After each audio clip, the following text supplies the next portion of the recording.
Hello friends, welcome back on my channel घुमक्कर लड़की।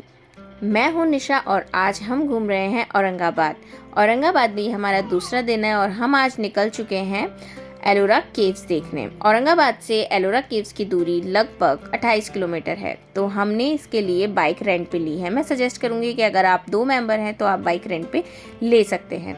Ellora caves अगर आप सुबह जल्दी ही विजिट करते हैं तो बेटर रहेगा, बिकॉज इस वक्त वहाँ बहुत ज़्यादा गर्मी होती है। वहाँ पहुँचकर आप अपना ब्रेकफास्ट ले सकते हैं और फिर निकल सकते हैं विजिट करने एलोरा केव्स।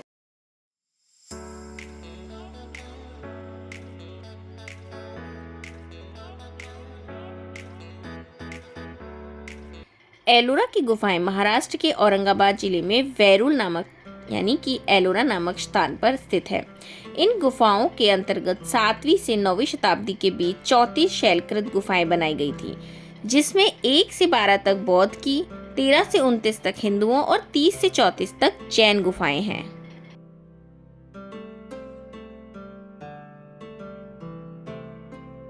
यह गुफाएं 600 से 1000 ईस्वी के बीच में स्मारकों के निरंतर श्रृंखला के साथ प्राचीन भारत की सभ्यता को पुनर्जीवित करती है। महाराष्ट्र में औरंगाबाद के निकट 2 किलोमीटर से भी अधिक के क्षेत्र में फैले ये 34 बौद्ध मठ और मंदिर एक ऊंची बेसाल्ट की खड़ी चट्टान की भित्ति में साथ साथ खोदकर निकाले गए थे।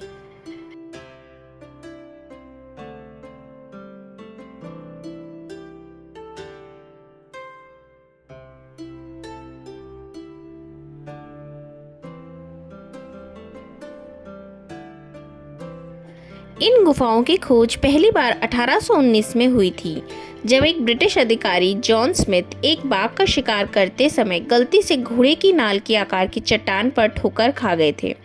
कलाकृतियों का अध्ययन करने के बाद इतिहासकारों और पुरातत्वविदों ने यह निष्कर्ष निकाला कि इन गुफाओं का वाकाटक राजवंश से संबंध था। एलोरा का कैलाश मंदिर विश्व प्रसिद्ध है। ये इसलिए इतना प्रसिद्ध है कि इसे केवल एक ही चट्टान को काटकर बनाया गया है। ऊंचाई की अगर बात करें तो यह मंदिर 2 से 3 मंजिला इमारत के बराबर है। कितनी अद्भुत बात है, किसी पहाड़ को ऊपर से नीचे की तरफ से काटकर बनाया गया। इसे तैयार करने में 150 वर्ष लगे और लगभग 7000 मजदूरों ने इस पर काम किया। अंजीर है, उठा के देख लो। ये देखो ना, दाने से पता चलता है। ये दाना जो खसखस दाना अंजीर का ही है। ठीक है, वही है।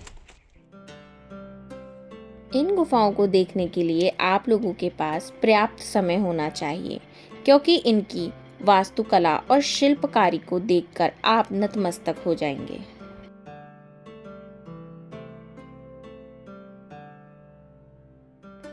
इन हिंदू गुफाओं में से एक गुफा तो एक ही पहाड़ को काटकर बनाई गई है।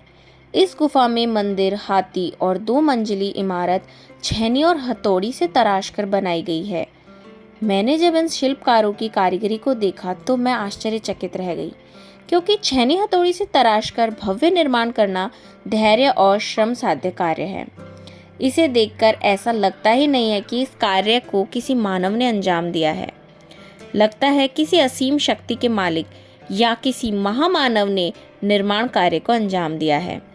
इन पहाड़ों को काटकर निर्माण करने में कई सदियां लग गई होंगी।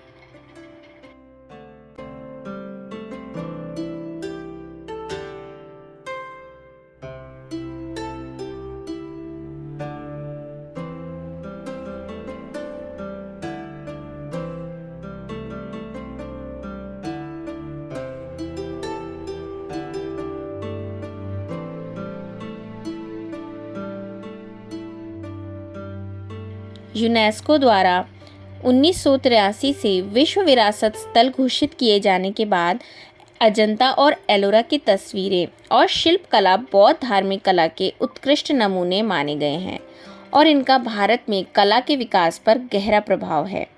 एलोरा में एक कलात्मक परंपरा संरक्षित की गई है, जो आने वाली पीढ़ियों के जीवन को प्रेरित और समृद्ध करना जारी रखेंगी।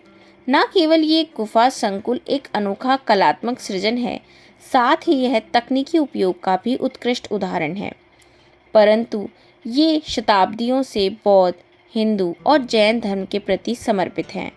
ये सहनशीलता की भावना को प्रदर्शित करते हैं, जो प्राचीन भारत की विशेषता रही है।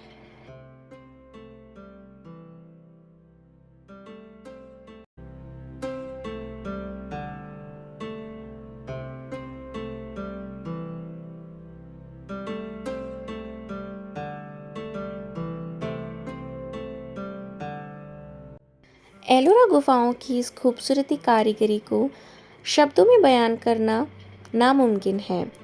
आंखों से देखी गई इस खूबसूरती का उदाहरण नायाब है। आशा करती हूँ कि यदि आप औरंगाबाद आते हैं तो एलोरा गुफाएं ज़रूर विज़िट करें और ये व्लॉग आप लोगों के लिए हेल्पफुल होगा। तो चलिए अब चलते हैं। तो यहाँ से आप कृष्णेश्वर दर्शन के लिए जा सकते हैं, क्योंकि कृष्णेश्वर से यहाँ की दूरी लगभग 500 मीटर है। तो अब हम जा रहे हैं कृष्णेश्वर दर्शन करने। मिलते हैं नेक्स्ट व्लॉग में।